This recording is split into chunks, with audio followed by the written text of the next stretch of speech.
essential things for anybody interested in geology to learn is the three types of rocks: igneous, sedimentary, metamorphic. Basically, the definitions are as follows. An igneous rock is one that was formed from molten rock, called either magma or lava, that cools and solidifies.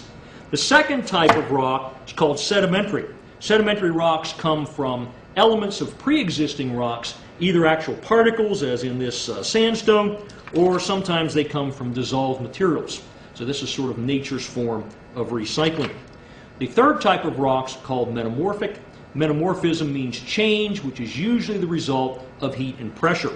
This example, which is called gneiss, has experienced pressure, and that has caused the minerals in it to align in a certain way.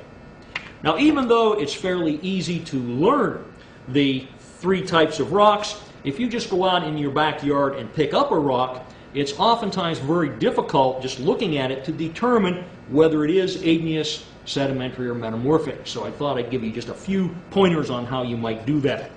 In geology, we call igneous rocks and metamorphic rocks collectively hard rocks, and we call sedimentary rocks soft rocks. Now that's not to imply that if I hit you on the head with a sedimentary rock it's going to feel soft. It simply means that you have a denser, more compact form in the igneous and metamorphic rocks. If you can see a rock like this granite and see individual crystals, that's a good indicator that you've got an igneous rock, although that's not a hard and fast rule. Just about anything I'm going to say here in the next few seconds, there's an exception to somewhere, but at least a little bit of guidance is better than nothing. Some igneous rocks are pretty much uniform, like this basalt, but again, it still has a very dense, heavy feel to it, which is characteristic of igneous rocks. In metamorphic rocks, you will sometimes see alignment of mineral grains, as in this specimen.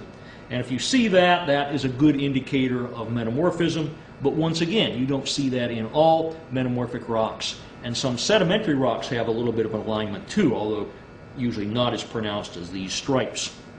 Now, sedimentary rocks are easy to spot if you can rub it, for example, and feel the individual sand grains on here and know that it's made of particles.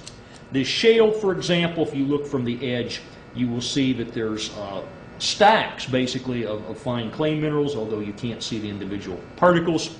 Limestone, you can do an interesting trick. If you put a little drop of dilute acid, like vinegar, on it, you'll get a little bit of bubbling and fizzing here. It's not showing up too well, but under a hand lens you'd be able to see it. And that's pretty indicative of a sedimentary rock. You won't see that with too many rocks that are not sedimentary.